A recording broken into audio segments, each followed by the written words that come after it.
Muy buenas tardes a todas y a todos los que nos están acompañando el día de hoy. Tenemos por doble vía, por la vía de del Webex y por la vía de YouTube, aproximadamente unas 650 personas que nos están acompañando hoy en una actividad que estamos desarrollando aquí desde la Escuela de Gobierno de Salud Floreal Ferrara. Mi nombre es Mario Róveres, soy el director provincial de la Escuela de Gobierno. Durante el día de hoy vamos a estar trabajando alrededor del tema de difusión, de qué sabemos, qué información tenemos, la más fidedigna, la más actualizada, la última, digamos, que podemos compartir con ustedes en relación al tema de vacunación, porque entendemos que la única herramienta que tenemos para combatir la infodemia es informar lo más claro, lo más extensivo, lo más fundamentado, lo más sustentado posible dentro de un campo, como ustedes saben, se está moviendo minuto a minuto, de tal forma que si alguien quería poner un ejemplo de que el conocimiento se encuentra en movimiento, todo el año 2020, digamos, hemos estado actualizando sistemáticamente toda la información científica que la provincia pudo sistematizar, información propia e información de otras fuentes que nos ponen siempre, digamos, en la búsqueda de la vanguardia científica para proteger a la salud de la población bonaerense. El día de hoy vamos a estar trabajando con Soledad González. Soledad González es infectóloga pediatra, digamos, está trabajando aquí con nosotros en la Escuela de Gobierno, pero también forma parte del equipo asesor del gabinete del Ministro de Salud de la provincia. Compartimos también con ella el privilegio, el honor de ser parte del equipo de asesoramiento del gobernador. No me presenté, mi nombre es Mario Róveres y estoy junto con Soledad en este equipo, y también Teresa Varela, que nos está acompañando no aquí en la sala, pero sí del otro lado. Teresa Varela es la coordinadora del programa de control de enfermedades inmunoprevenibles, que literalmente hablando es nuestro área estratégica de manejo epidemiológico de COVID en la provincia, y nuestra asesora directa incluso hasta para situaciones epidemiológicas institucionales que se han venido dando durante todo el año 2020. Como ustedes saben, estamos probablemente estudiando una curva que nos daría, en términos de un escenario entre probable y pesimista, la posibilidad de entrar en una segunda ola mucho más rápido de lo que ocurrió en Europa, es decir, que no nos daría la tregua que la enfermedad le dio al continente europeo durante el verano, y esto significa que entraríamos muy rápidamente a una situación bastante parecida a la que hemos vivido, digamos, a mediados del año pasado, más o menos, digamos, alrededor de mitad de octubre estuvimos en el apogeo de la curva más asustadora.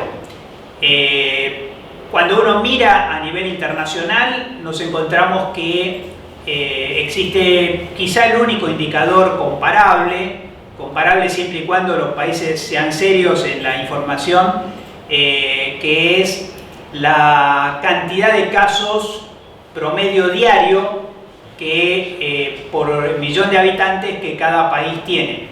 Para darle una idea, digamos, este indicador que se hace por millón de habitantes, la Argentina alcanzó un pico, digamos, del orden de 220 pacientes diarios cada millón de habitantes, aproximadamente alrededor del 8 de octubre. Digamos, luego esa curva fue bajando, bajó muchísimo, y en este momento está recuperando más o menos valores de noviembre, digamos. Razón por la cual nos encontramos frente a un escenario de preocupación que seguramente va a ser confirmado o desechado, digamos, según las cifras que aparezcan en los próximos 3 días, porque ahí vamos a ver la repercusión, digamos, de los 2 fines de semana largos de las fiestas del 2020. Cualquiera sea la situación que nosotros enfrentemos en los próximos 15-20 días, definitivamente no es lo mismo en la comunicación social, digamos, teniendo el horizonte de las vacunas que no teniéndolo. En el escenario nacional debemos decir que la Argentina cuenta con 300.000 dosis de vacuna, la vacuna del laboratorio Gamaleya, digamos, es una vacuna que nos pone dentro de los países del mundo y los países de América Latina que están vacunando, pero sí quisiéramos decir que, digamos, es la vacunación y la disponibilidad de vacuna más extensa de cualquier país de América Latina en este momento. Es decir, que los que de alguna manera ponen sobre la mesa una supuesta polémica, digamos, sobre una vacuna o la otra, quiero decir que los que tienen la otra, por el momento es una, después habrá varias, están trabajando casi literalmente con muestras, es decir, que simplemente tienen las cantidades necesarias para salir en la foto, digamos, pero no pueden mover la aguja con esa cantidad de vacunas. Estamos hablando de países enteros que tienen como noticia que recibieron 15.000 dosis. Así que en ese sentido, digamos, quizás sí sea muy importante señalar que la Argentina con 300.000 dosis aspira a cubrir una primera, digamos, tramo de la población, que es ni más ni menos la población que tiene hoy el mayor riesgo de enfermar, que es la población que está en contacto directo con pacientes de COVID y que nos va a poner a prueba en este momento. El sistema de salud desde prácticamente que llegó la vacuna ahí después de Navidad para acá, el sistema se encuentra permanentemente organizando muy sistemáticamente la vacunación. Saben ustedes, prioridad personal de salud que está en atención directa de pacientes COVID en todo el circuito y todas las categorías que tienen que ver con la exposición al coronavirus en nuestro país. Esto es también, digamos, para trabajadores del sector público y del sector privado, digamos, y la organización de la definición de los grupos prioritarios, digamos, es una decisión nacional, digamos, que se traduce en cada provincia sobre un acuerdo que hasta este momento, digamos, nos ha generado un orden que a usted le puede parecer lo más natural del mundo, pero que yo debo compartir con ustedes por lo menos lo que son las noticias al día de hoy. Me tomo unos minutos simplemente para darles un pequeño panorama que podríamos llamar de salud internacional. Hay una polémica muy fuerte en este momento en Gran Bretaña, como consecuencia de que Gran Bretaña sobre la marcha cambia el contrato con los trabajadores de salud y en vez de utilizar y reservar la segunda dosis ha decidido dar una sola dosis. Esto está generando mucho malestar en el equipo de salud en el caso de Gran Bretaña, porque estarían usando la vacuna reservada para la segunda dosis para ampliar la cobertura a otra parte de la población. Yo les acabo de decir que Argentina tuvo en su pico máximo 250 casos por millón de habitantes, como casos diarios. Gran Bretaña se encuentra hoy superando la cifra de 800 casos diarios promedio, estandarizado, digamos, se saca promedio de 7 días. Esto significa, digamos, por habitante 4 veces más que el peor momento de Argentina, y hoy la situación extrema es la de Gran Bretaña. Muy pegadita a la de Estados Unidos, pero Estados Unidos, digamos, dispersa sus casos en todo el territorio. También hay dificultades en España, donde el sistema autonómico definió que cada autonomía está vacunando como se le da la gana, digamos, y en consecuencia no están articulados los sistemas de vacunación, y entonces tenemos, digamos, no solamente tenemos un puñadito de países vacunando, sino además cada país con alguna dificultad de las que por supuesto nosotros no tenemos, no estamos protegidos y sin embargo estamos haciendo un esfuerzo muy grande, digamos, para que este trabajo sea lo más ordenado posible. Van a aparecer el día de hoy una serie de preguntas, una serie de inquietudes, una serie de datos, y quiero comentar que hemos tomado con Teresa y con Soledad la idea de transformar en un coloquio, en un conversatorio, digamos, la actividad del día de hoy. Este conversatorio va a tener que ver un poco con algunas preguntas que son dudas razonables, nos están llegando por los medios, nos las hacemos nosotros mismos, porque no trabajamos en un mar de certezas, pero sí de definiciones taxativas imprescindibles para la acción. Pero también vamos a recibir por el chat del Webex, digamos, lo que nos hagan llegar de información o de preguntas o de inquietudes. En la medida que podamos la vamos a ir sistematizando y vamos a ir conectándonos sobre esto. Quiero decir, hoy tenemos 2.346 personas conectadas por el YouTube ahora en este minuto, y no para de crecer este seguimiento, mostrando de que a 6 de enero hay muchísima inquietud sobre este tema, digamos, en medio de una situación vacacional, excepcional, el 6 de enero estar hablando de esto. Simplemente como una herramienta de introducción, creo que todos empezamos a entender que normalmente los estudios completos, llamaríamos rigurosos, serios, llevarían, digamos, un promedio de entre 8 y 15 años para poner a pleno funcionamiento una vacuna. La idea de que una enfermedad desconocida hace exactamente un año, digamos, que hoy, digamos, tengamos una discusión sobre si la vacuna A es mejor que la B y si la A y la B son mejores que la C, digamos, eso es inédito, no ocurrió nunca en la historia de la humanidad tener, digamos, una vacuna el mismo año que una enfermedad nueva surge, digamos. Primer dato importante para ir marcando los puntos de agenda. Segundo, digamos, el tipo de vacunas, la generación de vacunas, excepto una, que es una vacuna típica, digamos, una de las vacunas chinas, entiendo que la Sinovac es la que es virus modificado. Todo el resto son una generación de vacunas nuevas que le abren a la humanidad una forma nueva de producir vacunas. Podrían incluso redefinir las vacunas que ya tenemos, digamos, porque son soportes nuevos de vacunación con una eficacia notable. Tercer punto, digamos, existen los episodios adversos a la vacunación. No existe ninguna vacuna en el calendario de vacunación que tenga 0 episodios adversos atribuibles a la vacunación. Es más, algunas vacunas del calendario están contraindicadas si no hay una situación epidemiológica que así lo indique.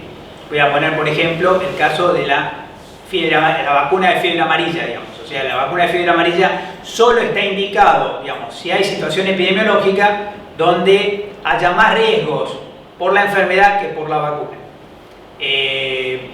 Y quizá otro elemento que estaría agregando es, no existe una sola vacuna igual a la otra a la hora de operar, digamos, ¿no? O sea, hoy vamos a escuchar, por ejemplo, detalles tácticos, como por ejemplo, por qué hay que juntar lotes de 5 personas para vacunar, para que no haya, digamos, para que no se desaproveche la multidosis, digamos, que viene del frasco, pero digamos, inmediatamente que tuviéramos la disponibilidad de la vacuna, otra vacuna, digamos, la China, por ejemplo, ya la estructura va a ser diferente, con lo cual nosotros tenemos que recapacitar a nuestros recursos humanos cada vez que aparezca una vacuna nueva que pueda cambiar la cadena de frío, la forma de aplicación, la cantidad de tiempo que hay de observación que hay que tener tener después de la vacunación, etcétera, etcétera. Hoy estamos en pleno aprendizaje en todos los hospitales de la provincia para garantizar la primera fase, que es vacunar personal de salud, ¿sí? Pero quiero señalar que esto no significa que este aprendizaje lo tenemos que transferir luego a todos los puestos de vacunación que se van a ir abriendo en la provincia, digamos, fundamentalmente y probablemente una buena parte sean escuelas, ¿verdad? Que sería el lugar, digamos, donde estamos planteando, además de zonas abiertas, gazebos, estructuras que están previstas especialmente para esta extensión de campaña. Creo que estas son los principales elementos y, por supuesto, y me informan en este momento que Teresa Varela, digamos, va a estar viniendo acá, nosotros le llamamos, digamos, al estudio, así que me parece que va a facilitar incluso el intercambio entre nosotros, porque tenemos cosas que conversar, además de escuchar preguntas, debates, etc. Último, creo yo, como posición, digamos. En el mundo científico-tecnológico, a pesar de que ustedes ya saben esto, pero yo quiero compartirlo con ustedes, digamos, por algún motivo, decir, digamos, que una vacuna es rusa y que la otra vacuna es de Pfizer, digamos, las coloca en dos lugares distintos, digamos. La primera cosa es, la verdad es que una vacuna es rusa y la otra es norteamericana, digamos. Como hace un tiempito que terminó la Guerra Fría, digamos, sin embargo, en la colonización de nuestras cabezas, parece que tener marca tipo Pfizer, digamos, sería mejor, digamos, que no tener marca, o tener como marca Gamaleya, que vendría a ser el nombre del laboratorio que la produce. Esto es tan absurdo como decir que hidrata mejor la Coca-Cola que el agua, digamos. Lo quiero decir porque si nosotros no combatimos, digamos, el colonialismo cultural, digamos, sobre todo de una parte de la población argentina, digamos, que cree que una marca de una empresa transnacional da más garantía, digamos, que el control de los estados, digamos, estamos en problemas. Y forma parte de la tarea de informar adecuadamente, digamos. Informar adecuadamente es, digamos, qué base científica hay atrás que define que los países aprueben de emergencia, aprueben de la forma que decidan aprobar según las condiciones epidemiológicas una vacuna, otra, en función de disponibilidad. Yo no hace falta que les diga, porque lo dijo el presidente de la Nación, digamos, a la República Argentina. La República Argentina no está casada con ninguna vacuna en particular, digamos, no hay un problema de preferencias, hay un problema de disponibilidad concreta en el mercado de vacunas de eficacia comparables. Ustedes saben que la OMS habló, digamos, de que ya sería muy interesante una vacuna que tuviera más del 60% de eficacia, y en todos los casos estamos hablando de vacunas que superan el 90%. Así, digamos, que, digamos, literalmente hablando, quiero terminar diluyendo por lo menos, digamos, las principales ejes de polémica, o no quiero decir diluyendo, por lo menos sentando posición de cómo el país y la provincia se están moviendo en este tema. Ya yendo seguramente a la información importante, mucho más sustantiva, que esta más general que yo les acabo de compartir, le pediría entonces a Soledad que nos acerque algunas de las preguntas, algunas de las dudas que creemos nosotros que son importantes ir despejando en el día de hoy. Muchas gracias, Mario. Buenas tardes a todos y a todas. Muchas gracias por participar. Realmente entendemos que hay muchísimo interés en esta temática por múltiples motivos. Y la verdad es que desde este lugar consideramos que es fundamental poder transmitir información clara, certera, y que todos formen parte y colaboren a difundir y a transmitir estos conocimientos, estas certezas. Obviamente hay incertidumbres, pero es muy importante poder apoyarnos en esta información que sí tenemos, que conocemos, y juntos continuar en la búsqueda de nuevos datos, pero ayudar a fortalecer la campaña de vacunación que ha iniciado, promulgada desde el Ministerio de Salud de la Nación, y que desde la provincia estamos trabajando desde el primer día. Y es muy importante que lo podamos fortalecer e ir derribando cada uno de estos mitos y cada una de estas noticias que atentan contra la confiabilidad en las vacunas. Si quieren, empezamos. Algunas de estas preguntas que nos están haciendo, bueno, están consideradas dentro de las preguntas que armamos como preguntas frecuentes. Si quieren, empezamos con las preguntas y yo después las voy incorporando. Bueno, armamos una serie de preguntas con Teresa o de afirmaciones que hemos escuchado y que han estado circulando en los medios, como para ir de a poco deconstruyendo estos conceptos cerrados. Por ejemplo, el primero, que creo que todos hemos escuchado en algún momento desde que hemos empezado a hablar de las vacunas COVID, es que no cumplen con las fases habituales de desarrollo e investigación de vacunas. Esto es completamente falso. Sí hay distintos paradigmas en investigación en vacunas. Hay un paradigma habitual y el clásico, que son los tiempos habituales, cuando no hay una pandemia, cuando no hay una urgencia epidemiológica como hay ahora, en donde se van haciendo por separado y en procesos más largos. La diferencia con el paradigma pandémico es que se aceptan ir haciendo las distintas fases, algunas fases en simultáneo, pero esto no significa que se omitan pasos o que se omitan los puntos de seguridad, que es lo más importante en la fase de investigación. Esto es un poco para mostrarles cuáles son las fases de investigación habitual en vacunas. Hay una fase preclínica, que es una fase de ciencias básicas en el laboratorio. Para que se den una idea, a partir de que se secuenció el genoma del SARS-CoV-2 allá a mediados de enero, fue el 13 de enero, a las semanas ya se empezó a trabajar en el desarrollo de las vacunas contra el COVID. ¿Por qué? Porque, como explicaba Mario, estamos en una nueva era dentro de la vacunología, con nuevas plataformas que lo que permiten justamente es esto, y no surgieron en enero. En realidad estas plataformas se venían trabajando desde antes. Las plataformas de adenovirus, como la que contiene la vacuna del Instituto Gamaleya, la Sputnik, la vacuna Janssen de Johnson & Johnson, CanSino y la AstraZeneca Oxford, son plataformas que se vienen utilizando hace más de 20 años, que ya hay vacunas que se han utilizado de forma masiva con este tipo de desarrollo, como es la vacuna contra el ébola, que ha colaborado al control del brote en África. Así que son plataformas, en especial las de adenovirus, que ya han sido utilizadas de forma masiva y ya había datos de seguridad previo al COVID. A su vez también se utilizaron para el SARS-1 y para el MERS.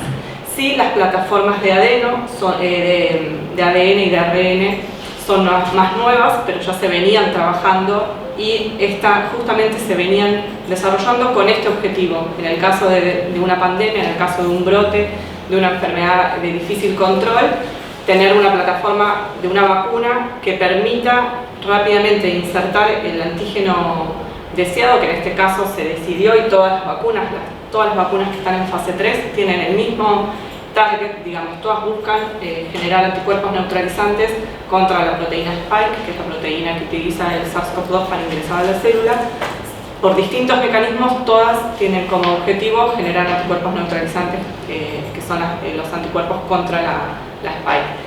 Así que esto ya a principios de febrero ya se empezó a trabajar y se empezaron con esta primera fase, que es la preclínica, y posteriormente de las investigaciones en animales, donde se hacen análisis de toxicidad y de seguridad.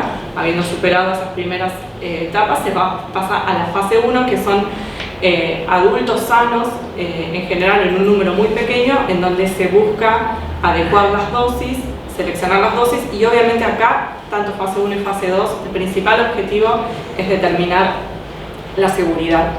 Y estas fases, si bien en algunos estudios, algunas vacunas los han unido, han iniciado la fase 1 y con la aprobación de la fase 1 empezaron, solaparon la fase 2, todas tienen hechos fase 1, su fase 2, y aquellos que lo han aprobado y superado con éxito estas fases han iniciado las fases 3, que son los ensayos clínicos masivos, que en general se dan en múltiples países en simultáneo y que tienen como objetivo confirmar la eficacia vista ya en los estudios de fase 1 y fase 2, y obviamente tienen como primordial punto continuar evaluando la seguridad, porque sabemos que hay eventos adversos que pueden ser de baja incidencia y aparecer en las fases posteriores.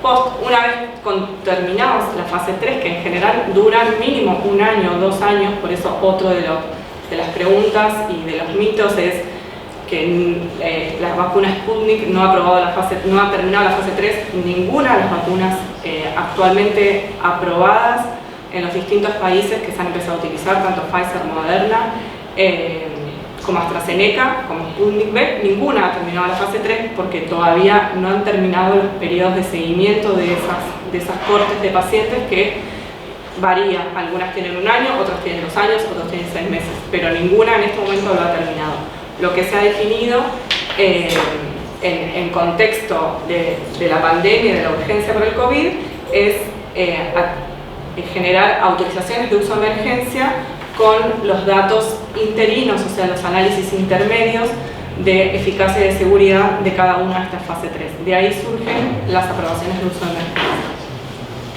Bueno, un poco, esto también es lo que hablábamos recién, que todas las vacunas son sobre plataformas sin experiencia. Esto es falso.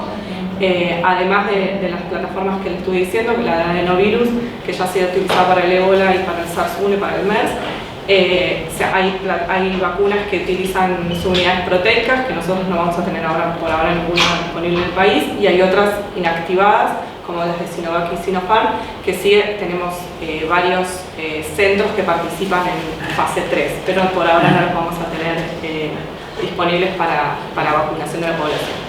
Sí, la única plataforma, como les dije, más nueva y más novedosa es las de ADN y ARN como Pfizer y Moderna. Bueno, esto un poco ya se los adelanté respecto a que la vacuna Sputnik V no termina la fase 3. Ninguna de las vacunas en este momento ha terminado la fase 3. Esto incluso hay en notas recientes que se han difundido como notas a científicos argentinos y afirman que Pfizer terminó la fase 3. No es real. Eso, si uno entra y busca los protocolos en Clinical Trials, la fase 3 de Pfizer dura 2 años, o sea, termina en el 2022, y el resto terminan en el 2021, la mayoría. Lo que han conseguido las vacunas que en este momento ya están aprobadas en Estados Unidos o en distintos países de Europa o que tenemos aprobadas en Latinoamérica son aprobaciones de uso de emergencia a partir de los datos interinos. ¿Sí? Algunas han terminado el enrolamiento, o sea, han llegado al 100% de la población que tenían como objetivo, pero eso no significa que ha terminado el análisis. Por ejemplo, para entender esto, uno puede hacer análisis de eficacia a las 8 semanas, como ha hecho Pfizer, a las 3 semanas, como ha hecho Sputnik, pero después se hacen análisis de eficacia a los 6 meses, a los 12 meses y también análisis de cuánto dura la inmunidad, que es otra de las preguntas que no sabemos. Por eso es necesario continuar con la fase 3. Si bien se autorizan por la emergencia utilizar en los grupos de mayor riesgo, mayor exposición, los estudios fase 3 deben continuar porque nos van a brindar muchísima información que todavía no sabemos. Y además, obviamente, para vigilar la seguridad a largo plazo de estas vacunas, que al momento todas las vacunas aprobadas obviamente son seguras porque eso es uno de los principales fundamentos para poder aprobarlas, o sea que el beneficio que otorguen sea superior a su riesgo y por ende tenemos que garantizar la seguridad.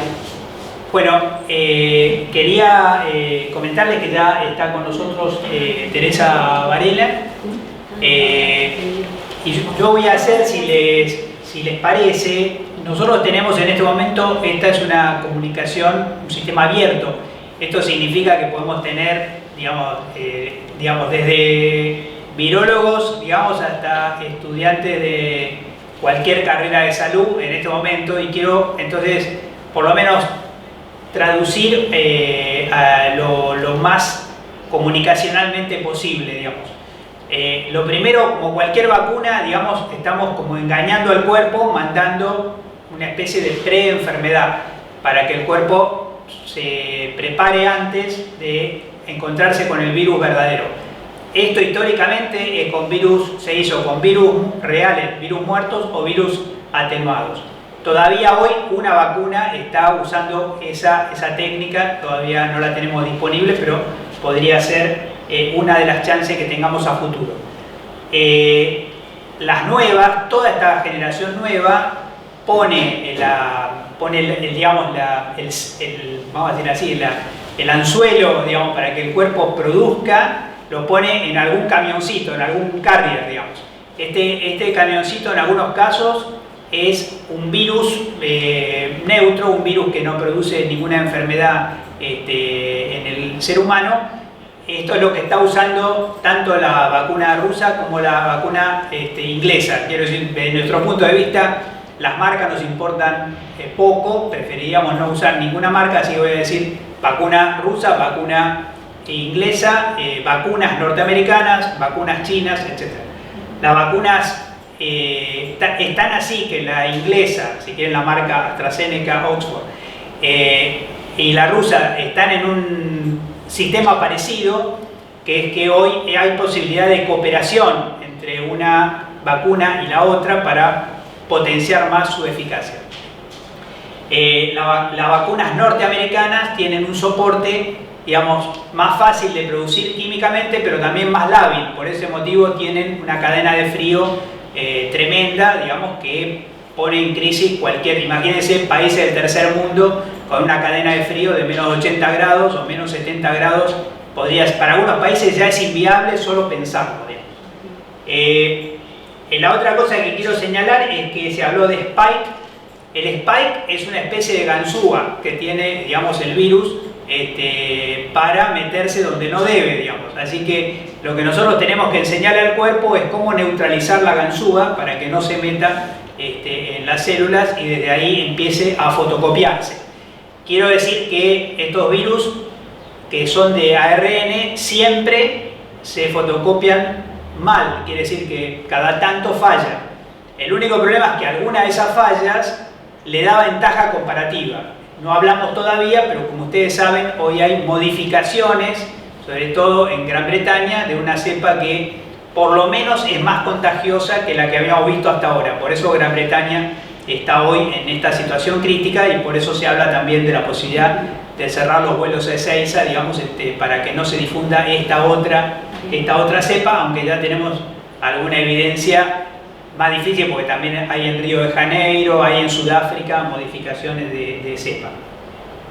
Y refuerzo también de vuelta, digamos, porque nuestro objetivo de hoy es también comunicacional, es que ninguna vacuna está en fase 3, porque la fase 3 nos tiene que dar a nosotros una respuesta que nadie tiene, que es ¿hasta cuándo va a durar la inmunidad de los vacunados? ¿Sí? Es decir, que esta es una pregunta clave en la salud pública, porque no es lo mismo tener que vacunar todos los años que tener que dé inmunidad de por vida, digamos, una vacuna. Así que estamos exactamente, y la fase 3 no podría haber terminado, literalmente hablando, porque tiene que hacer seguimiento de largo plazo de la gente que estuvo en el grupo, en el experimento inicial, que no ha terminado para ninguna de las vacunas.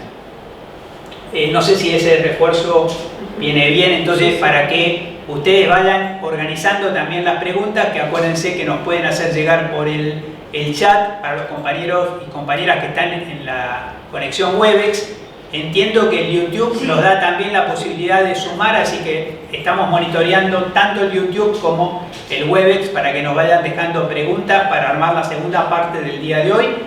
Y le pasaríamos entonces la palabra directamente a nosotros decimos nuestra directora de epidemiología, porque aquí tenemos nombres nuevos que nos cuesta ir aprendiendo, pero verdaderamente es un poco nuestra comandante en jefe aquí de todo lo que significa la forma de darle respuesta y organizar la respuesta del Ministerio frente al coronavirus. Bueno, hola, ¿qué tal a todos? Bueno, mi nombre es Teresa Varela, soy la directora de Vigilancia Epidemiológica y Control de Brotes. Dentro de mi dirección se encuentra el programa de control de enfermedades inmunoprevenibles, que está a cargo de Patricia Campos. Y puntualmente la tarea que realizamos dentro de la dirección es sostener la vigilancia epidemiológica y los sistemas de información que se utilizan, que se están utilizando durante esta pandemia para monitorear, para orientar las acciones de control, inclusive también para contribuir a diseñar la estrategia de vacunación. No sé si continuamos con la presentación de PowerPoint o si vemos las preguntas. Sí, había algunas preguntas más en realidad que quedaron pendientes. Sí. A ver. Faltaría las preguntas, ¿no? Sí, porque nosotros lo que hicimos fue de alguna forma estructurar las preguntas más frecuentes para hacer como el puntapié inicial. Sí. Si querés continúo sí. con estas, que van a responder varias de las preguntas Sí. que están en el chat y después También continuamos. Verónica corriendo la pantalla. Claro. Se puede. Dale. Podemos ver las preguntas. Claro, están ahí. Sí, igual más o menos ahora un par se van a responder con las preguntas, con las siguientes. Esto es una de las, creo que también de las principales preguntas que genera inquietud, que genera dudas al momento de la vacunación, que ha generado también diversas informaciones inciertas. ¿Cuáles son los posibles riesgos e inconvenientes que pueden estar en relación a luego recibir la vacuna contra el COVID? Primer punto, como aclaró y reforzó Mario, todas las vacunas tienen descrito algún tipo de evento post-vacunación, supuestamente obstruido de vacunación, que después se ha encontrado no relación causal. La mayoría coinciden en tener efectos locales como más frecuentes y efectos sistémicos. Acá, respecto a las vacunas contra COVID, todas coinciden en que son muy reactogénicas, más que nada las que se han aprobado ahora en la primera instancia, que son las vacunas en base a las plataformas de adenovirus y las vacunas en base a ADN y ARN, generan una respuesta inmune muy fuerte, que es lo que uno busca para poder tener una protección rápida, eficaz y duradera, es activar fuertemente el sistema inmune para poder tener menor cantidad de dosis, así que es completamente esperable que una persona que recibió la vacuna ese mismo día, al día siguiente, tenga dolor en el sitio de la inyección, que tenga algo de inflamación, que tenga un síndrome pseudogripal, también está completamente descrito en las 4 vacunas que están aprobadas, que se caracteriza por tener cefaleas, mialgias, dolores articulares, un poco de fiebre. Todo esto está en Sputnik, particularmente está descrito dentro de las primeras 72 horas, puede aparecer y en general no dura más allá de 24 o 48 horas. Son reacciones leves, autolimitadas y que no dejan ninguna secuela, y lo que están hablando en realidad es de la activación del sistema inmune. Muy poco frecuente, y sí ahora ha sido un poco más descrito con la vacuna de Pfizer, son las reacciones alérgicas, que ahora vamos a ver cuáles son las contraindicaciones que un poco tienen que ver con esto. Esto está descrito en todas las vacunas también, existe un riesgo de anafilaxia, que es de una alergia severa, de 1 en 1 millón habitualmente para cualquiera de las vacunas. Para Sputnik V no se ha descrito ninguna reacción alérgica grave, solamente leves. Bueno, esto es un poco para contarles que en la provincia de Buenos Aires, en conjunto obviamente siguiendo los lineamientos desde Nación, se va a hacer un seguimiento especial, o sea, en contexto de una incorporación de una vacuna nueva, en contexto de campaña, se están reforzando todos los sistemas de vigilancia de la seguridad de las vacunas. Por un lado, el sistema habitual, que es una vigilancia pasiva, o sea que dependemos de la notificación del personal de salud que atiende una persona que presenta algún síntoma post-vacunación. Eso se llama la vigilancia de los ESAVIS, que son los eventos supuestamente atribuibles a la vacunación e inmunización. Esto, como les dije, es un método pasivo que dependemos de que la persona los reporte, se está sensibilizando. La verdad que tenemos en este momento una notificación muy buena, que esto lo que hace es confirmar las notificaciones de los eventos que estamos teniendo, confirma los conocimientos que tenemos previos y lo que viene de los resultados de los estudios. No hemos tenido eventos graves, hemos tenido todos eventos leves que resuelven y que no han generado problemas. Todo esto se hace un seguimiento en conjunto con Nación, y a su vez tenemos una estrategia de vigilancia activa que todavía está próxima a implementarse, que va a seguir una corte de pacientes, de personas vacunadas, para que puedan autorreportar directamente los síntomas, y van a hacer un seguimiento telefónico. Eso es para aumentar la sensibilidad y poder tener, digamos, un intercambio directo con las personas vacunadas. Todo información se analiza en la Comisión Nacional de Seguridad de Vacunas, que obviamente se amplió y se modificó específicamente para el seguimiento de la vacuna COVID, y hemos en la provincia generado también una Comisión Provincial de Seguridad de Vacunas. Y acá van a surgir muchas de las respuestas de las preguntas del chat, que cuáles son las contraindicaciones y cuáles son las, o sea, qué personas no pueden recibir la vacuna en este momento. Existen algunas contraindicaciones que son habituales dentro de la vacunación, que es por ejemplo el antecedente de hipersensibilidad o de alergias a vacunas previas. Esto constituye una contraindicación para recibir en este momento la vacuna contra el COVID. Con respecto a las alergias, se ha incorporado que el antecedente de una reacción alérgica grave. Esto significa que la persona ha requerido atención médica, que ha tenido lo que nosotros denominamos anafilaxia, que es compromiso respiratorio, compromiso sistémico. No es una alergia en piel, o sea, una persona que ha tenido una reacción alérgica en piel o algún otro tipo de alergia, pero que no ha requerido tratamiento médico con adrenalina, con EpiPen. Eso no es una anafilaxia. Las personas que tuvieron estas reacciones alérgicas graves por el momento no se pueden vacunar, si bien les dije que para Sputnik V no se describió ninguno, han sido para Pfizer. Los eventos que se ha visto que está teniendo por encima de lo esperado, o sea, está teniendo una incidencia mayor de lo esperado, pero bueno, Pfizer la verdad es que en este momento es la vacuna que se está aplicando masivamente, así que esos números en realidad hay que volver a analizarlos. En este momento ninguno de los estudios de fase 3 ha analizado la seguridad y la eficacia en personas gestantes y en periodo de lactancia, por ende no se recomienda la vacunación en estos grupos.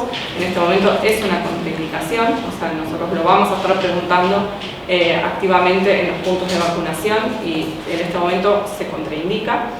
Y los menores de 18 años tampoco, que digamos, niños y adolescentes, todavía no hay datos tampoco de seguridad ni eficacia, por eso tampoco se recomienda. Y en este momento, pero algo transitorio, los mayores de 60, que próximamente, como ya saben, en Rusia ya se hizo la aprobación para mayores de 60, esperamos que próximamente el ANMAT en las próximas semanas ya lo apruebe, y eso es una de las preguntas. Ahí se van a poder vacunar los personal de salud mayor de 60. En este momento se puede vacunar personal de salud menor de 60 años. Después, con respecto a cuáles son, esperen que me faltó una importante, perdón, que son los inmunocomprometidos y las personas con enfermedades reumatológicas que reciben, no sé cómo volver para atrás, que reciben medicamentos que sí, por favor.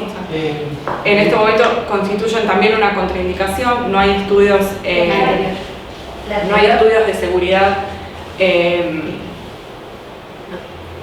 este grupo de pacientes, así que la pregunta de personas que reciben medicamentos inmunosupresores, esto incluye corticoides a altas dosis, acá, corticoides a altas dosis, cualquier medicamento quimioterápico, cualquier medicamento reumatológico que modifique la respuesta inmune, no puede recibir en este momento la vacuna. Las inmunodeficiencias primarias, secundarias, ya sea inmunodeficiencia adquirida, no pueden recibir en este momento, aún los pacientes HIV estables con CD4 altos y cargas bajas, que eso es otra pregunta frecuente, en este momento no.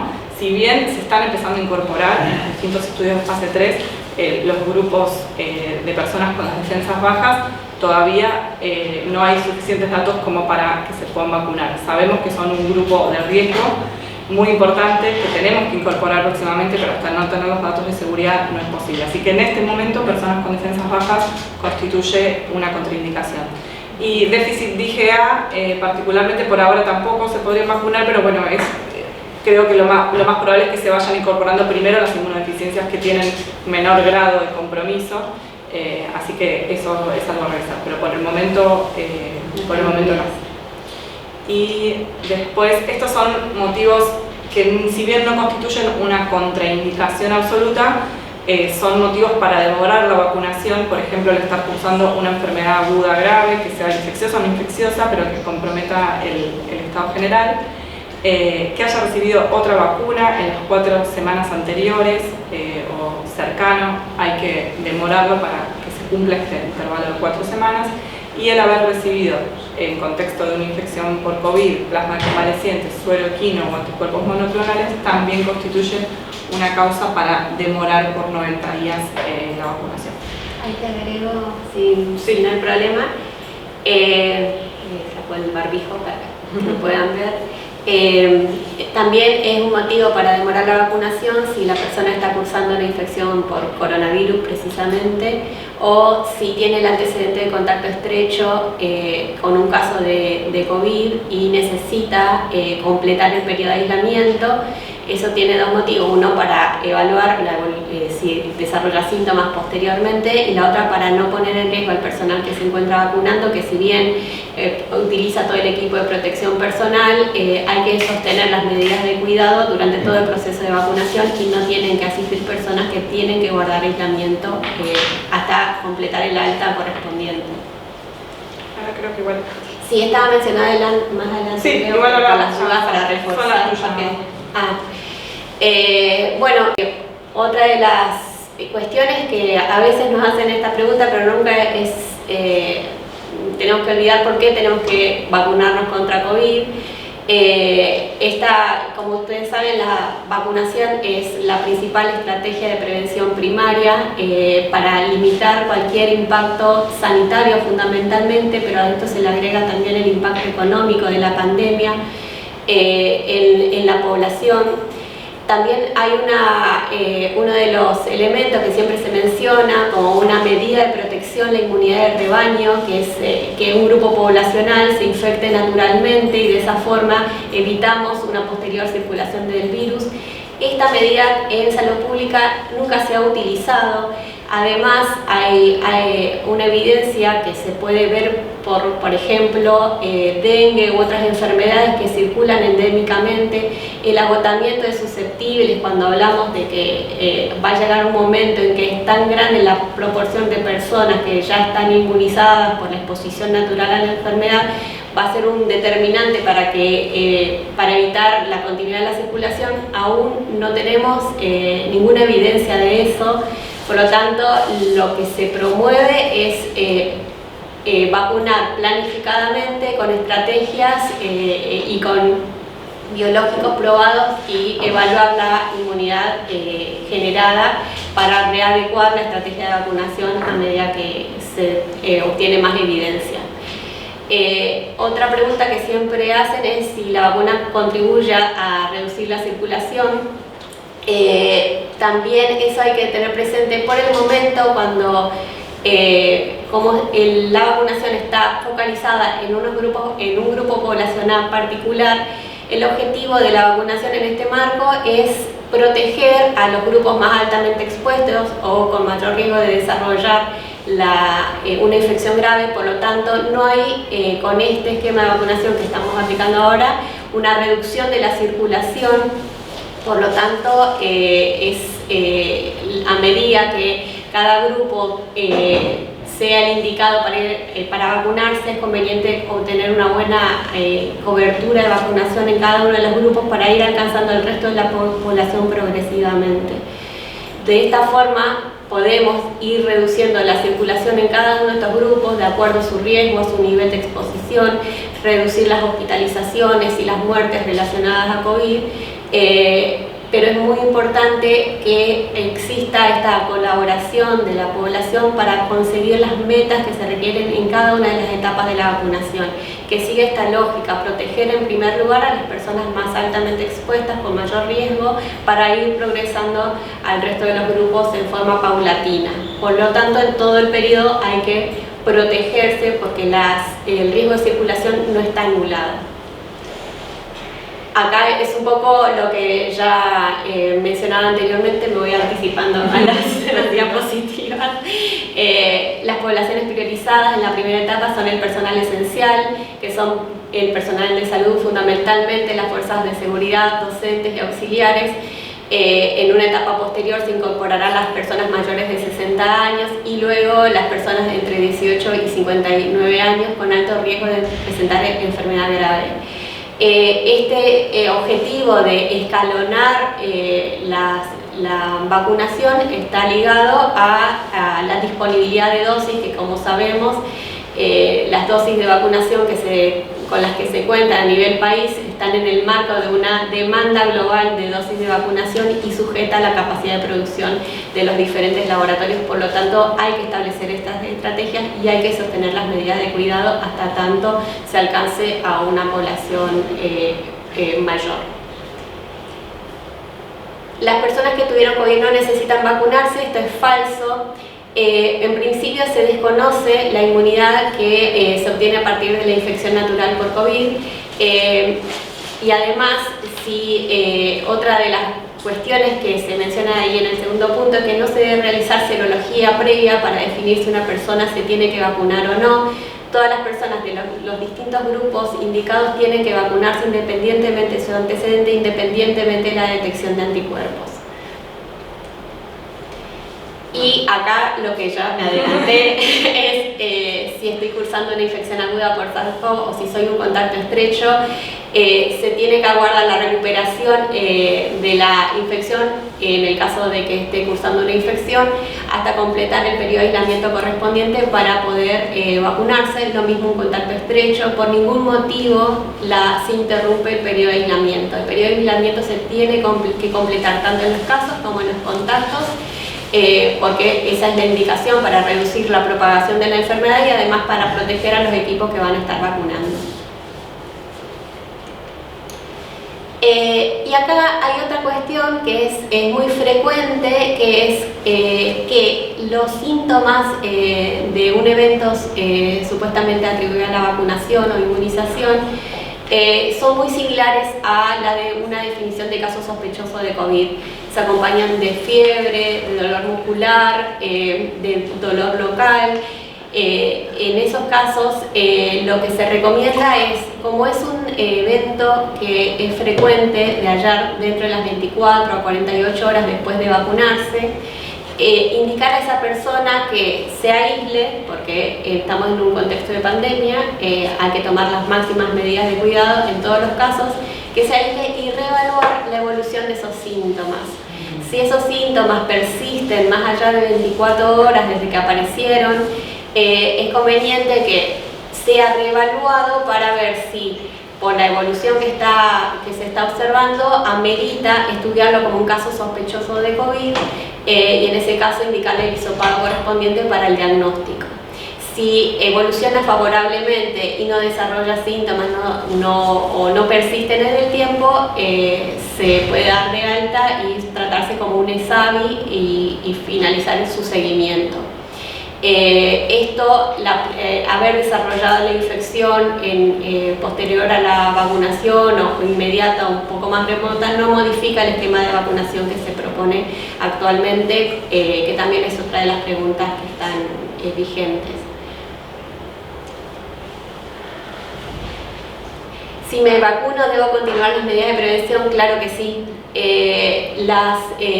En tanto se puede obtener mayor información acerca de la eficacia de una primera dosis y además,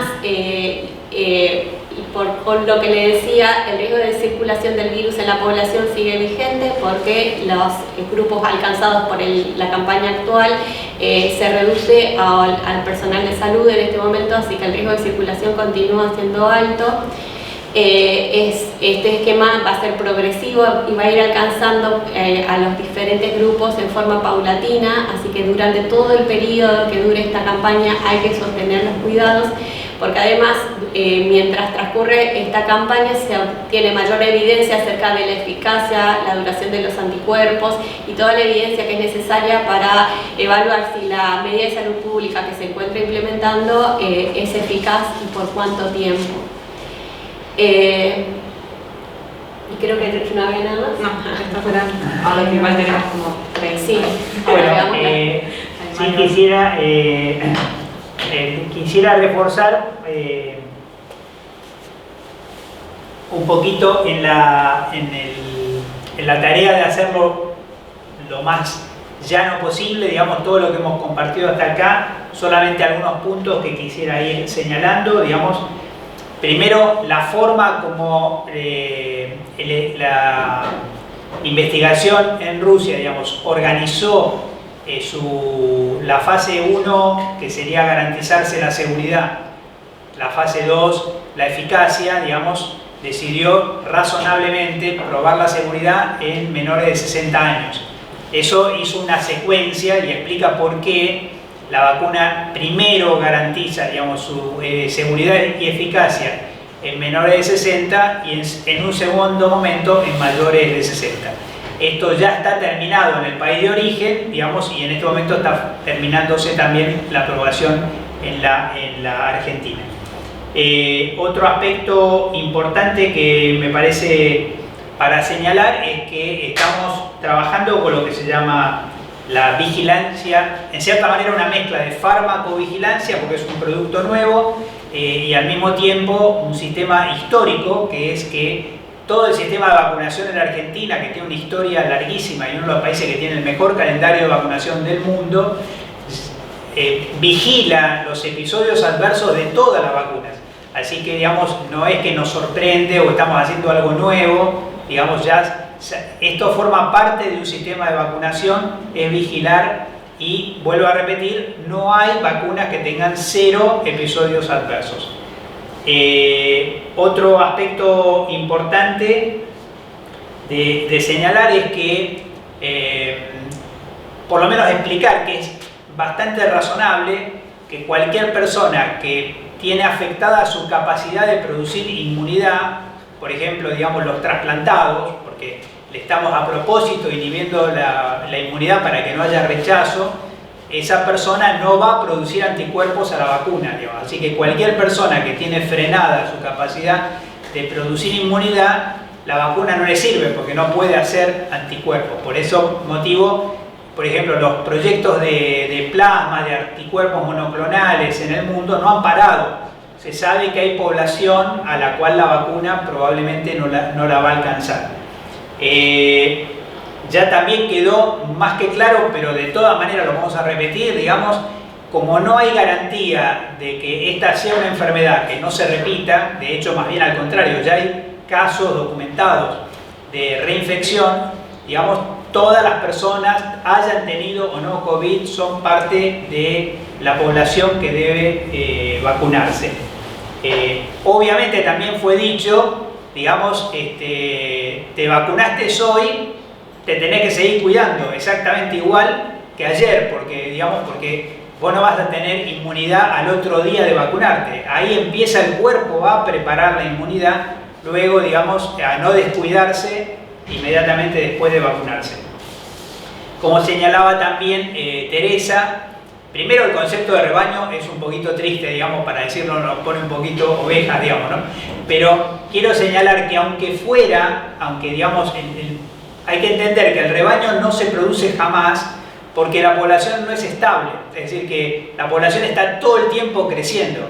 Así que si vos decís, menores de 18 años, el que ayer tenía 17, mañana tiene 19 o 18 y el de 18 tiene 19, o sea que la cobertura de vacunación no se logra nunca, o sea, siempre hay que estar activamente, nunca podés descansar en cobertura de vacunación. Por eso el rebaño, hasta podría haber un descansito, un poquito de tiempo y después de vuelta tenés que volver a vacunar. La vacuna, una curiosidad que creo que podríamos dejarlo también entre las inquietudes, hasta ahora parece que la vacuna brinda más inmunidad que la enfermedad, digamos, algo que nos está llamando la atención y nos preparamos, esto no es una información, por favor, pero sí para comentar que hasta nosotros que venimos hace un año entero trabajando, digamos, sobre plasma de convaleciente, también le estamos poniendo el ojo a la pregunta sobre si los vacunados serán futuros donantes, digamos, para plasma, porque parece que el plasma seguirá siendo una necesidad para al menos una parte de la población. Lo último que me parecía también importante compartir con ustedes es una prueba de que en la Argentina, digamos, todas las vacunas son bienvenidas, que en los medios ha desaparecido, digamos. La primera vacuna que la ANMAT aprobó en la Argentina es la de Pfizer, digamos. O sea que acá no hay nada que muestre que tenemos ninguna preferencia, digamos, por una vacuna o por la otra. Trabajamos con lo que hay. Y es más, digamos, Pfizer ha hecho parte de su experiencia de investigación de fase 3 en la Argentina, digamos. Razón por la cual incluso hay muchos pacientes que fueron parte del programa de la investigación de Pfizer que están muy enojados con la actitud que parece que el laboratorio ha tenido, digamos, en relación a intentar cambiar la regla de juego, digamos, durante la negociación. Así que, digamos, me parecía importante compartir esto. Algunas de estas cosas las digo absolutamente a título personal, digamos, pero quiero señalar que como se hace noticia de estas cosas todo el tiempo, digamos, me parece importante también aclarar más de las fake news que andan dando vueltas, digamos, alrededor del tema de las vacunas y de la actitud del Estado argentino y del Estado de la provincia de Buenos Aires para dar respuesta a este tipo de problemas. Creo que ya tenemos algunas preguntas que aquí el equipo es muy amplio, así que queremos agradecer. Malena, Verónica están totalmente encima de las preguntas que van llegando. Las está pasando tan rápido que tenemos que hacerle lectura veloz. Y nos hace señas Susana de que acá la persona realmente clave de la infraestructura de esta reunión, Susana Di Salvo y Alejandro, que está filmando de tal manera que esta misma actividad, además de YouTube y además de esta transmisión en directo por Webex, va a ser luego subido a nuestro canal de YouTube, Escuela de Gobierno de Salud Floreal Ferrara. Vamos entonces a las preguntas, algunas que están llegando desde ahí, de parte de ustedes, a ver quién quiere atajar las distintas preguntas que van llegando. Voy a atajar algunas en grupo, porque veo que hay muchas con respecto a indicaciones, contraindicaciones, quién sí, quién no. Para repasar, en este momento los 5 grupos de riesgo, o sea, comorbilidades que están incorporadas en los lineamientos técnicos de Nación para recibir la vacuna COVID es diabetes, independientemente de que sean insulino dependientes o no, que eso es una de las preguntas. Enfermedad cardiovascular previa, acá una pregunta muy frecuente es si el hipertenso leve tiene indicación de vacuna y no. O sea, acá estamos hablando de personas con daño de órgano blanco, o sea, con hipertrofia ya con compromiso cardiológico, con enfermedad vascular. Incluye muchas enfermedades cardiovasculares, pero la hipertensión leve queda por fuera. La enfermedad pulmonar crónica. O sea, sí. Un poco más. El leve, entonces. El leve sin medicación, no. Hipertenso, leve. No forma parte. Vamos a ponerlo al revés. El leve sí debe vacunarse. No, el hipertenso leve no. El hipertenso grave, que requiere medicación, que ha tenido, por ejemplo, hipertrofia del ventrículo izquierdo, que tiene compromiso orgánico, ese es el que sí, o sea, el severo. El severo es el que tiene la comorbilidad que cuenta. Exacto, es la comorbilidad que va dentro del grupo. El hipertenso leve, no. Ese está excluido. Lo mismo pasa con asma grave, paciente con requerimiento de internaciones, con múltiples tratamientos preventivos sí, el asma leve, el grave, ese sí, el leve que tiene tratamiento intermitente, solamente 1 o 2 episodios por año, ese no. O sea, esos no tienen mayor riesgo de morir por COVID, esto está analizado. El tema de la hipertensión ha sido un tema bastante controvertido desde el principio, porque al principio se asoció la hipertensión globalmente a mayor riesgo de mala evolución y fallecer por COVID, pero lo que está analizado es que en realidad tiene que ver con una cuestión de que la hipertensión leve tiene una alta incidencia en la población, entonces en realidad lo que se está viendo es una descripción de la población. Cuando se analiza específicamente quién es el que tiene mayor riesgo de morir, es el que tiene un compromiso grave, que es el que tiene un compromiso cardiológico. Eso es una aclaración importante. Después, enfermedad renal crónica, bueno, ya les dije, enfermedad pulmonar, enfermedad renal, enfermedad cardiovascular, diabetes y obesidad con un índice de masa corporal mayor de 35. Esos son los 5 grupos que ahora están indicados. Todo lo que está por fuera de estos grupos, en general, algunos están contraindicados por falta de seguridad y eficacia, como puede ser personas con las defensas bajas, embarazo, lactancia, por edad, menor de 18 años, y los mayores de 60, que sabemos que es algo transitorio. Y después las otras contraindicaciones son las alergias. ¿Sí? El antecedente de alergia, cualquier tipo de alergia, algún componente de una vacuna o una alergia severa. Acá preguntaban por intolerancia a la lactosa. lo que marca la contraindicación es la alergia severa a la anafilaxia, la presencia de una internación, un requerimiento de un tratamiento con adrenalina, con epinefrina para resolver ese episodio. El resto de las alergias, ya sean digestivas, en piel, respiratorias altas, no son contraindicaciones, se pueden vacunar tranquilamente. Y después, bueno, las personas que ya tuvieron y se han recuperado se pueden vacunar, sí. El síndrome post-COVID no hay ninguna contraindicación en particular.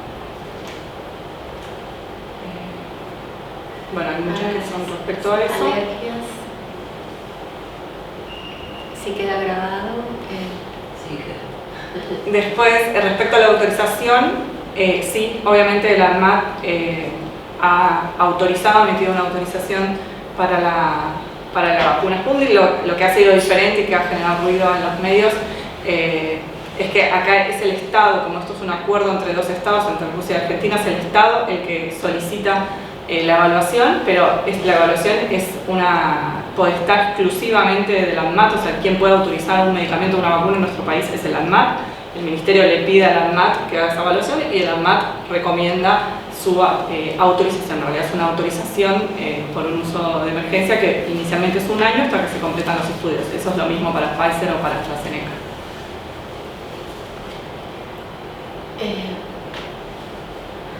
Después, Hay una pregunta si no se sabe el tiempo de que la vacuna puede crear inmunidad, Me cuánto parece se que no te estima. escuchan.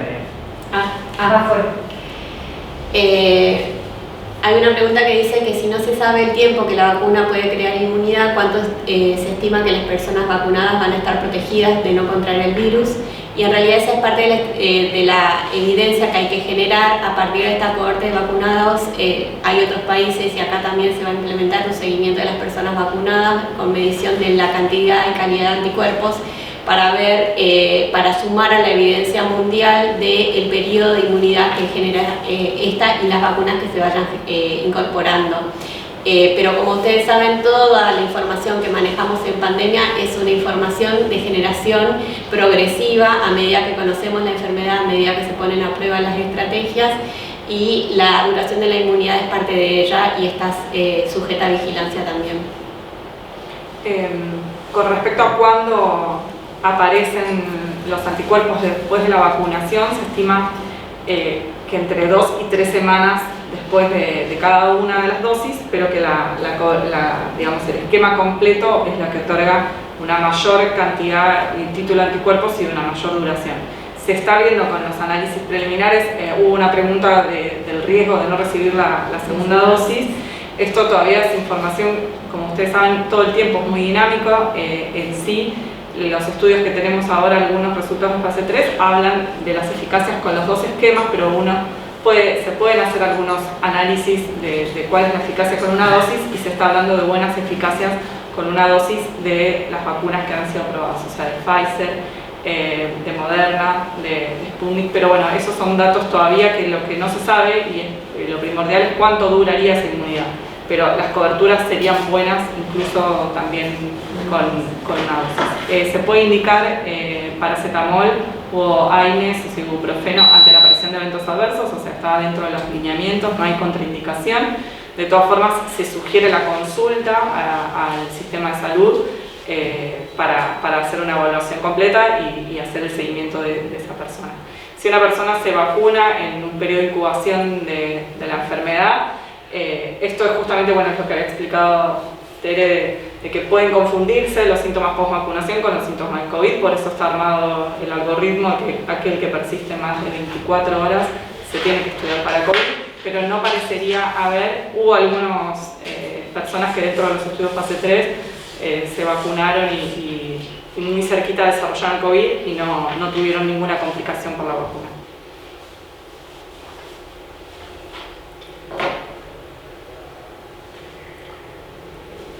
Sí, respecto a si en los puestos de vacunación, sí va a haber obviamente atención inmediata, sí, obviamente es requisito de cualquier puesto de vacunación que haya un kit de anafilaxia. Eso es un requisito básico que obviamente va a estar disponible. Ante la aparición de algún síntoma compatible con anafilaxia va a estar disponible el tratamiento. Esto es otra cosa importante también, que después de la vacunación todas las personas van a tener que permanecer en un control de 20 a 30 minutos después de la vacunación, justamente para supervisar la aparición de algún evento adverso relacionado más que nada a las alergias.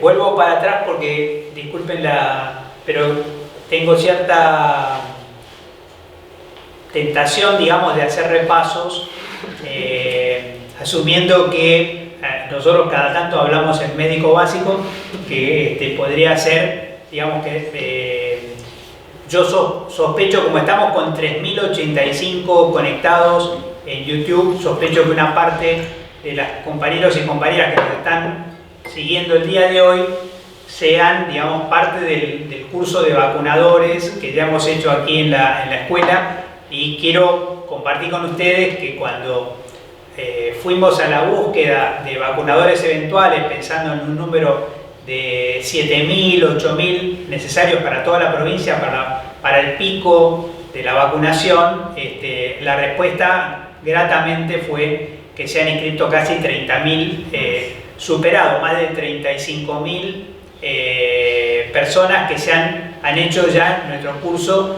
por lo menos el curso 1, 2, 3, que ha sido el virtual, y han completado o no el 4, que tiene las competencias situacionales necesarias para esto. En ese sentido, preguntaban sobre el tema del material del PowerPoint que se usó acá, que podría ser que no lo hayan visto algunos de ustedes.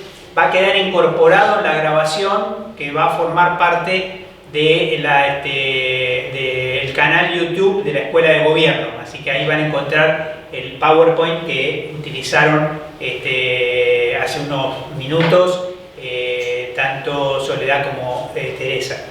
Quería mencionar, o más bien pedirle, que digamos, para dejarlo lo más claro posible, digamos, hay dos instancias, digamos. Una es la que se refiere a qué pasa con los enfermos crónicos, que son al mismo tiempo grupos de riesgo, gran preocupación, sobre todo que acá ustedes saben que hemos usado un concepto muy interesante de Martín Salazar, clínico del Hospital Policlínico San Martín, que nos decía: aquí no es tanto la edad del calendario y de tu DNI, sino la edad vascular la que cuenta. Y si vos tenés menos de 60 años, pero tenés una diabetes, tenés menos de 60 años o una hipertensión importante, tu edad vascular es más grande, y por eso, digamos, la idea de importa la edad, pero también importa los grupos de riesgo.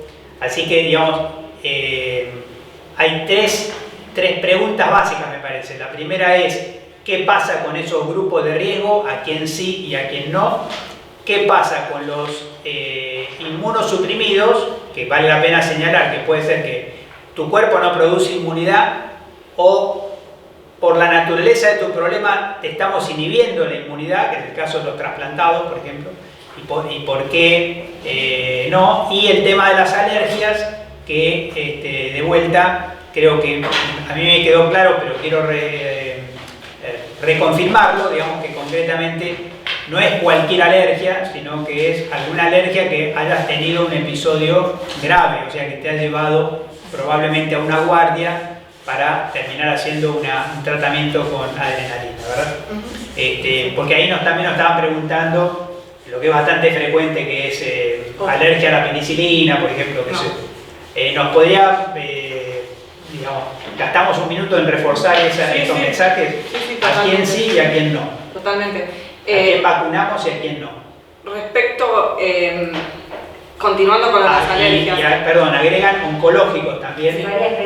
Varias preguntas sobre pacientes oncológicos. En este momento, cualquier tipo de inmunosupresión, sea oncológicos, trasplantados, por medicamentos, por infección por HIV, cualquiera que tenga compromiso de las defensas, en este momento no lo puede recibir porque no tenemos datos de seguridad ni de eficacia.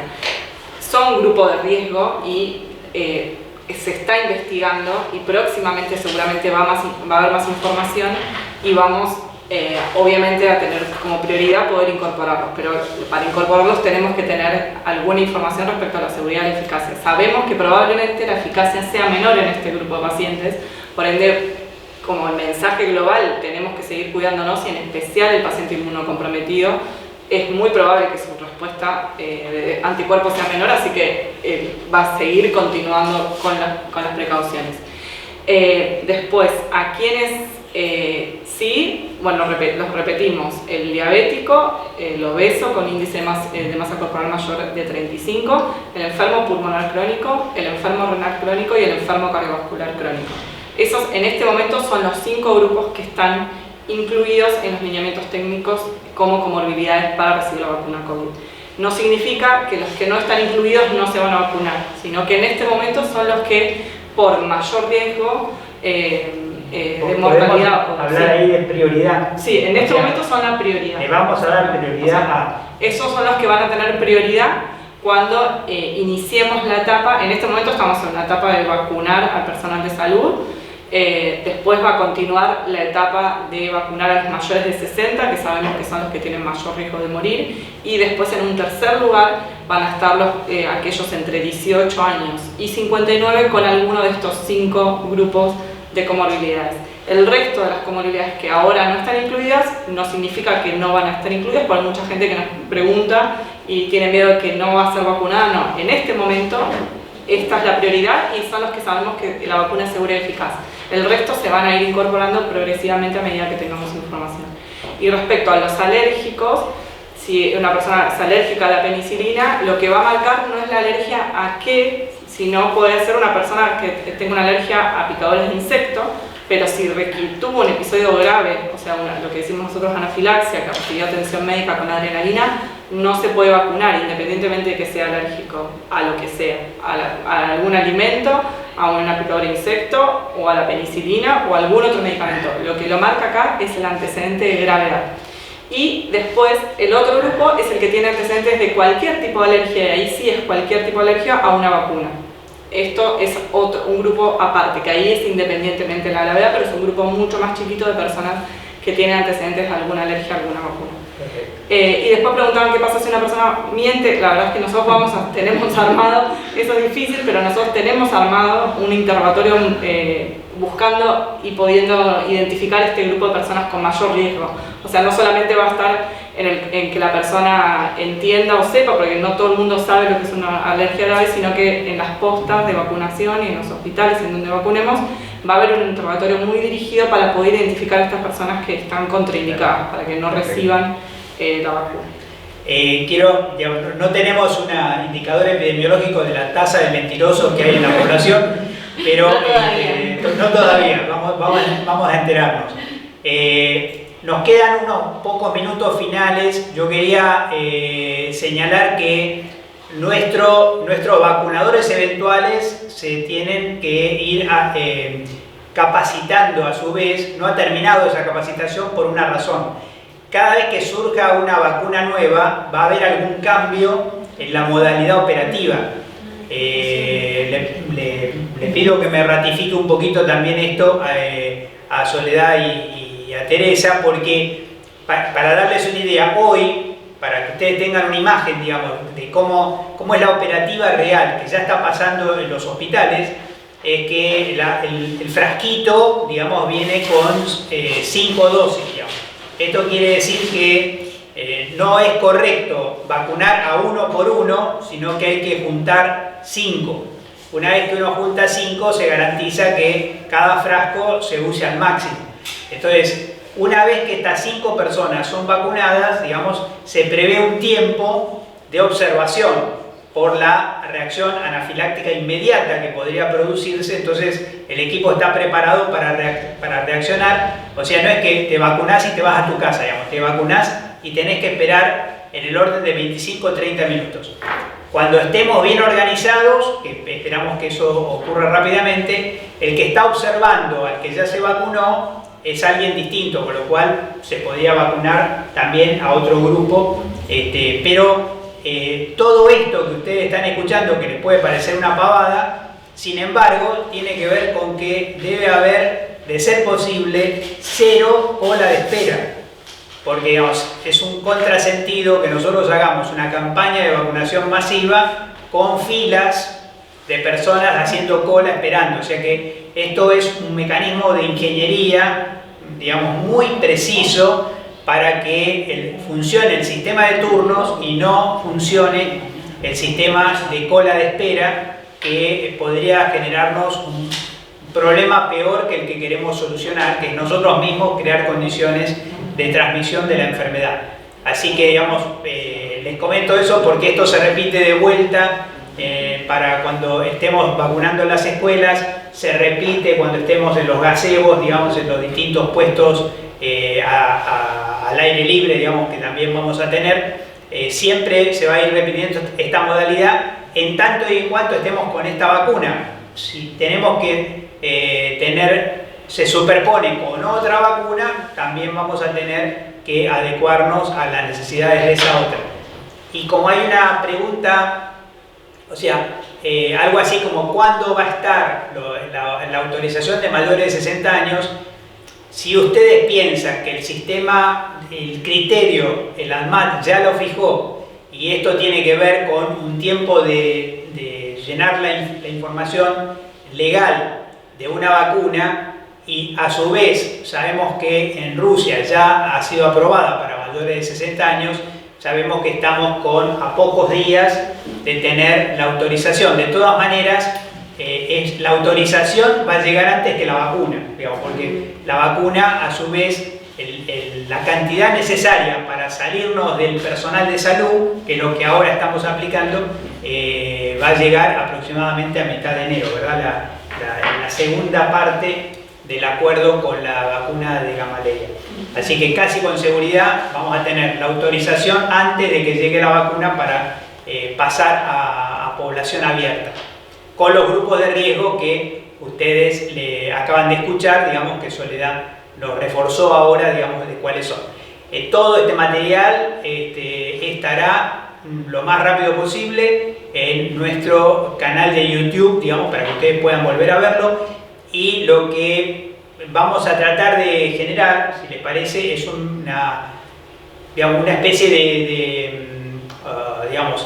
de un mail de consulta. Me parece que en el propio canal de YouTube vamos a ver si podemos generar un mecanismo de consulta para todas las dudas que se vayan generando. Acá tengo varias personas que entraron en pánico, pero de todas maneras nos parece que es una tarea de la escuela mantenernos lo más activos posible, porque las preguntas van a estar surgiendo todo el tiempo y, digamos, nos parece que el mejor combate contra la infodemia, la fake news, que antes se llamaba mala leche, digamos, es informar, digamos, lo más precisamente posible de todo lo que va pasando.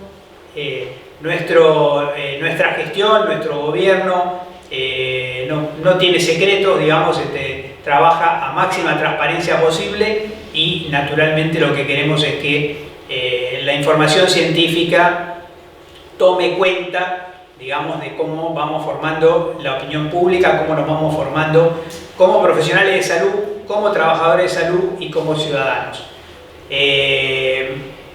No sé si quisiera dejarles un mensaje final para Soledad y para Teresa, que nos cierren, digamos, este momento, este tiempo que hemos compartido, y por supuesto que, reiterando una y mil veces, que esta escuela encuentra su función central en este tipo de actividades, así que ellas ya saben y ustedes lo saben ahora, digamos, esta escuela está abierta justamente para informar, para comunicar, para educar, todo lo que nos haga falta para mejorar la salud de nuestro pueblo. Sí, Mario, gracias. Para completar un poco, en este momento ya tenemos algunos sitios en donde tenemos mucha de esta información volcada. Uno es el sitio de Vacunate PBA, donde hay un apartado de preguntas frecuentes, que hay 25 preguntas, y que todo el tiempo vamos incorporando preguntas nuevas. Ahí ¿Podemos repetirlo, Soledad? En el sitio de vacunarte PBA, ¿no? .gov.ar, exactamente. Ese es el sitio en donde se gestionan, donde las personas se inscriben para posteriormente ser avisadas cuando se inicia la vacunación en los grupos, o sea, donde se registran para recibir información y para posteriormente recibir las notificaciones de los turnos. Dentro del sitio hay un apartado de preguntas frecuentes. Y después, mediante el CETEC, también se están resolviendo muchas preguntas, se están recibiendo muchas preguntas referentes a la vacunación, a los grupos, a las contraindicaciones, y hemos capacitado al personal del CETEC para que puedan resolver la mayoría de las dudas. Así que bueno, y un poco para cerrar, de nuestra parte, pedimos que bueno, ayúdennos a difundir toda esta información, a generar confianza en la población, en el personal de salud, que muchos de ustedes lo serán, para poder tener una campaña exitosa y poder lograr controlar esta pandemia, obviamente en primera instancia protegiendo a los grupos de riesgo, protegiendo al personal de salud, que es el más expuesto, y a las personas con mayor riesgo de morir por COVID. Gracias. Bueno, y yo desde ya muchísimas gracias por el espacio, por poder tener un espacio de evacuación de estas dudas que nos llegan por todos los canales. Estamos recibiendo también muchos llamados de la comunidad, del personal de salud con este tipo de consultas, por eso nos parecía sumamente valioso tener este momento de encuentro. También en el canal de YouTube ya hay otras capacitaciones que se han venido haciendo progresivamente al personal que está involucrado en la campaña de vacunación o al personal de salud para el reconocimiento de los ESAVIS. Son todos recursos que están disponibles, teniendo presente esto que muchas veces es necesario reproducir los videos para captar la información que se requiere en cada momento, porque en una primera instancia uno puede no haber adquirido todo el conocimiento que se necesitaba porque era el primer encuentro con la temática, pero reproduciendo los materiales ya disponibles, por ahí se responden muchas de las preguntas que afloran más adelante. Y por otro lado, enfatizar que sostengamos las medidas de cuidado. Estamos nuevamente iniciando una nueva etapa de ascenso de la curva de casos. No están las condiciones dadas como para relajar las medidas de cuidado. Hay que sostener el distanciamiento, las medidas de higiene respiratoria, el lavado frecuente de manos, evitar las reuniones sociales con un grupo amplio, limitarlo a un grupo lo más acotado posible, proteger a los adultos mayores, porque todavía tenemos una amplia circulación de virus y, como también comentó Mario, están surgiendo nuevas variantes en diferentes países con diferentes perfiles que tienen que ser vigilados, y hasta tanto no podemos relajarnos en estas medidas que tienen el fin último de proteger a la población más vulnerable para desarrollar enfermedades graves. Así que le agradezco desde ya que se hayan sumado a esta capacitación para poder evacuar las dudas, y no olvidemos que todavía tenemos circulación del virus y tenemos que seguir cuidándonos más allá de esta campaña de vacunación. Bueno, muchísimas gracias a todos, a todas los que nos han acompañado el día de hoy. Muchísimas gracias a todo nuestro panel y nuestro equipo de apoyo. Y cierro con una frase del gobernador, digamos, que la mencionó en un evento que hicimos en el 2015. Decía: tengamos muy presente, en la Argentina 1 de cada 80 personas somos trabajadores de salud, que nosotros también somos un medio de comunicación. El boca a boca, digamos, la opinión, los criterios del equipo de salud tienen mucha influencia sobre la opinión de la población, y tenemos en eso la esperanza de que cada uno de nosotros se vuelva también un difusor de verdades para neutralizar las noticias que no lo son. Así que muchísimas gracias y nos vemos en cualquier momento.